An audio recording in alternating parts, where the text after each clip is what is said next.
I'm Deputy Speaker. Very happy St Patrick's Day. I won't say it in Welsh, even though St Patrick, in fact, was Welsh, and he was born near to me in Neath Talbot in Banwen.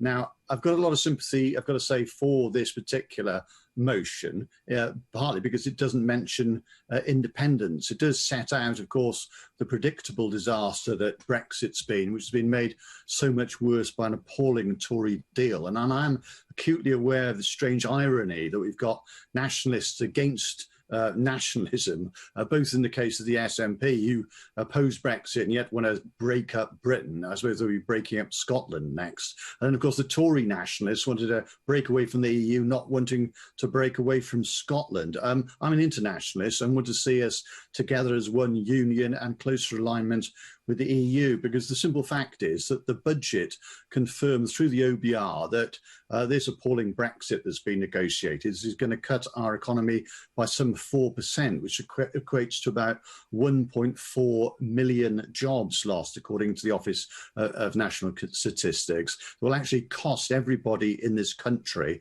about 1.3 thousand, family of four, about £5,000, which isn't as much as would be lost by an independence of Scotland, as confirmed by the LSE, of course. But we're here to talk about Brexit, and the people who voted for Brexit, many of whom I represented good ideas of wanting more jobs, more money, more control. That's what they were promised. There's nothing wrong with wanting those things. The problem is they didn't get them. They were promised then an oven-ready Brexit, because the oven was turned off during lockdown, during the pandemic, and certainly the Welsh First Minister and indeed the Scottish one both wrote to the Prime Minister in June or September saying, why don't we extend the transition period, because we're going to lose preparedness, we're going to lose negotiation time, and if we are Brexiting, let's get the best Brexit. But of course, stupidly, the First Minister recently said he was baffled by this.